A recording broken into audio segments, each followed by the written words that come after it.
Hello friends, I welcome you all. तो आज जो हम लोग प्रॉब्लम डिस्कस करने वाले हैं वो है अप्रैल 8 2024 शिफ्ट 2 का प्रॉब्लम है।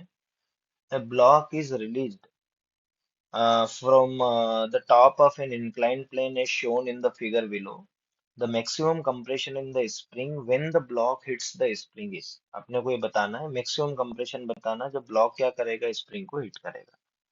तो देखिए यहाँ से लेके यहाँ तक देखिए तो कोई कोफिशिएंट ऑफ फ्रिक्शन मतलब सरफेस स्मूथ है। यहाँ से लेके यहाँ तक का भी जो अपने पास में सरफेस है वो कैसा है, अपने पास में इसने जो दे रखा है वो स्मूथ है।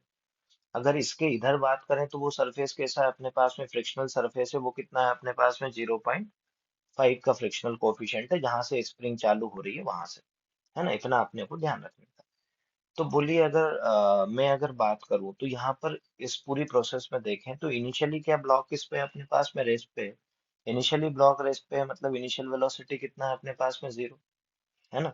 और हम लोग किसकी बात कर रहे हैं, क्या मैक्सिमम कंप्रेशन की बात कर रहे हैं। मैक्सिमम कंप्रेशन कब होगा, जब ये अपने पास में ब्लॉक इधर आएगा, टकराएगा, टकराने के बाद में पूरी तरह से रुक जाएगा। रुक जाएगा मतलब फाइनल वेलोसिटी भी कितनी हो गई अपने पास में, जीरो।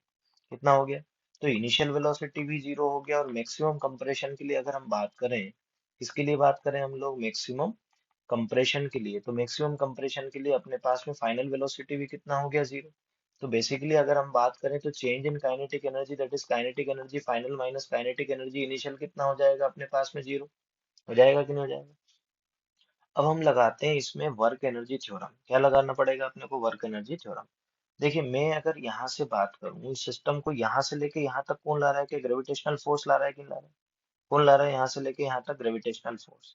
फिर उसके बाद में कुछ देर कौन काम कर रहा है अपने पास में, फ्रिक्शन फोर्स काम करेगा, और फिर ये हिट करेगा तो फिर कौन सा फोर्स होगा अपने पास में, स्प्रिंग फोर्स। तो बेसिकली अपन लोग यहाँ पर अगर वर्क एनर्जी थ्योरम लगाएं, क्या लगाएं, वर्क एनर्जी थ्योरम। है ना। अगर वर्क एनर्जी थ्योरम लगाएं तो वो वर्क एनर्जी थ्योरम अगर लगाएंगे तो क्या होगा अपने पास में। अब वो वर्क एनर्जी थ्योरम क्या बोलता है कि work done by all the forces, work done by all the forces is equal to कितना होगा अपने पास में, क्या चेंज इन काइनेटिक एनर्जी हो जाएगा कि नहीं हो जाएगा। अगर हम बात करें तो work done by all the forces तो कौन कौन से फोर्स होंगे, तो work done by gravitational force होगा अपने पास में। है ना। प्लस कितना हो जाएगा अपने पास में, work done by friction force हो जाएगा। प्लस कितना हो जाएगा अपने पास में, work done by spring force, work done by spring force. और ये किसके बराबर होगा, चेंज इन काइनेटिक एनर्जी, वो किसके बराबर है अपने पास में, जीरो। अब अपन लोग थोड़ा थोड़ा देखते हैं इसको। इंक्लाइन प्लेन अगर मैं बनाऊं तो ये कितना अपने पास में, 5 किलोग्राम। इसका खुद का वेट किधर की तरफ लगेगा, क्या 50 न्यूटन नीचे की तरफ लगेगा। तो इसके कितने कंपोनेंट होंगे, दो। ये एंगल भी कितना डिग्री हो जाएगा, 30। तो इस डायरेक्शन में भी कितना फोर्स लगेगा अपने पास में, क्या 50 साइन 30 लगेगा कि नहीं लगेगा। 50 साइन 30 की अगर हम बात करें तो ये कितना हुआ अपने पास में, 50 साइन 30। 50 साइन 30 साइन 30 का वैल्यू कितना होगा अपने पास में, 1/2। तो देखिए 50 इंटू कितना हो जाएगा अपने पास में, 1/2। तो इसको कितना हो गया, क्या 25 न्यूटन का फोर्स लगा कि नहीं लगा। है ना। अगर मैं फ्रिक्शन की भी बात करूं तो देखिए ये जो सरफेस होगा स्मूथ हो जाएगा, यहाँ पर कितना आएगा, क्या 5 किलोग्राम। नॉर्मल का वैल्यू कितना हो जाएगा अपने पास में, क्या नीचे की तरफ 50 न्यूटन फोर्स लगेगा कि नहीं लगेगा। जब ये ब्लॉक इस सरफेस पर आएगा तब तो फ्रिक्शन लगेगा ना यहाँ पर। और यहाँ पर फ्रिक्शन लगेगा तो वो फ्रिक्शन का वैल्यू निकालना पड़ेगा अपने को। फ्रिक्शनल कोफिशिएंट अपने को दे रखा है, कितना है अपने पास में, क्या 0.5। तो बोल फ्रिक्शन फोर्स कितना होता है अपने पास में, क्या म्यू इंटू एन। म्यू का वैल्यू कितना है अपने पास में, 0.5 इंटू कितना हो गया, 50। तो बोलिए ये कितना हो जाएगा अपने पास में, 50 इंटू 0.5, क्या 25 न्यूटन हो गया कि नहीं हो गया। अच्छी बात। अभी देख इसके बाद में अब स्प्रिंग फोर्स की बात कर लेंगे। इधर देख, यहाँ से मान लीजिए कि इसमें जो एक कंप्रेशन हुआ अपना, कितना, यहाँ से लेके यहाँ तक जो कंप्रेशन हुआ वो कितना हुआ अपने पास में, एक्स। तो बोलिए ग्रेविटेशनल फोर्स ने वर्क डन कैसा किया, कि ये इधर एम जी, ये 25 न्यूटन इधर ही लग रहा था, नहीं लग रहा था डाउनवर्ड डायरेक्शन में। और डिस्प्लेसमेंट भी क्या उसी डायरेक्शन में हो रहा है कि नहीं हो रहा है। इसीलिए work done by gravitational force कैसा होगा, पॉजिटिव। पॉजिटिव होगा और वो कितना हो जाएगा अपने पास में, 25 इंटू कितना हो गया अपने पास में, 10। अब आती है फ्रिक्शन की बात। अगर फ्रिक्शन बात करें तो बोल फ्रिक्शन फोर्स जैसे ही यहाँ पर आएगा, एक्टिव होगा, तो फ्रिक्शन क्या बैकवर्ड डायरेक्शन में लग रहा है कि नहीं लग रहा है। और डिस्प्लेसमेंट कौन सी डायरेक्शन में हो रहा है, फॉरवर्ड डायरेक्शन। मतलब फ्रिक्शन और डिस्प्लेसमेंट के अपोजिट डायरेक्शन में है कि नहीं, अपोजिट डायरेक्शन में है। इसलिए वर्क डन कैसा होगा, उसके कारण नेगेटिव। दैट इज ऑफ कितना हो जाएगा, माइनस ऑफ फ्रिक्शन। फ्रिक्शन का वैल्यू कितना है अपने पास में, फ्रिक्शन फोर्स है 25 न्यूटन। और कितना डिस्प्लेसमेंट हो रहा है, एक्स डिस्प्लेसमेंट। इसके बाद में किसकी बात करें, स्प्रिंग फोर्स की। तो देखिए स्प्रिंग फोर्स जो लगेगा वो कौन सी डायरेक्शन में लगेगा, कि एक्स इधर लगेगा। है ना। स्प्रिंग फोर्स लग रहा है लेफ्टवर्ड डायरेक्शन में और डिस्प्लेसमेंट कौन सा हो रहा है राइटवर्ड डायरेक्शन में। अगेन क्या डिस्प्लेसमेंट और फोर्स के डायरेक्शन में जस्ट अपोजिट है कि नहीं, तो वर्क डन यहाँ भी कैसा होगा नेगेटिव, और स्प्रिंग का जो वर्क डन होता है वो क्या पोटेंशियल एनर्जी के बराबर लिख सकते हैं, दैट इज आप कितना हो जाएगा 1/2 into k x square is equal to कितना हो जाएगा अपने पास में 0। तो के का वैल्यू अपने को इसको रखा अपन लोगों ने 250, ये कितना हो गया 250 माइनस कितना हो गया 25x, यहाँ पर अगर रख लें 1/2 के का वैल्यू कितना हो जाएगा अपने पास में 100 into x square is equal to 0। तो ये क्या 50 हो गया कि नहीं हो गया। ये जो है अगर इसमें पूरी इक्वेशन में माइनस का मल्टीप्लाई कर दो तो इक्वेशन कैसा बन जाएगा 50x² माइनस आप माइनस माइनस कितना हो गया +25x माइनस कितना हो गया अपने पास में 250 इज इक्वल टू कितना आ गया 0।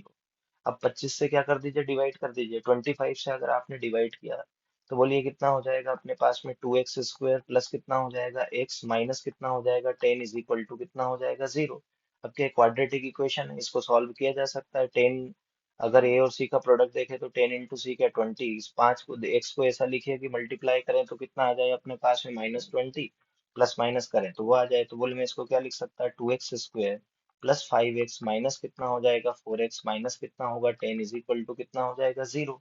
अगर यहाँ से मैं जो है यहाँ से अगर हम बात करें, है ना, तो देखिए यहाँ पर कितना हो गया अपने पास में, इसको सिंप्लीफाई करेंगे तो किस क्या मिलेगा अपने पास में। मैंने इस 5x को उधर ले गया, इधर माइनस को लाया, तो बोल मैंने क्या किया, इसको मैंने ऐसा रीअरेंज कर लिया 2x² माइनस कितना हो गया अपने पास में 4x प्लस कितना हो गया अपने पास में 5x minus 10 is equal to कितना हो गया 0।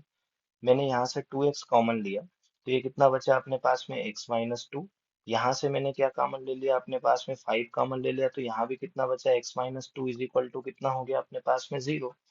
तो अभी अभी इस इक्वेशन को सॉल्व करें तो देखिए कितना बचा अपने पास में x-2 is equal to 0, that is x is equal to कितना आएगा अपने पास में 2, और एक हो जाएगा अपने पास में 2x plus 5 is equal to 0।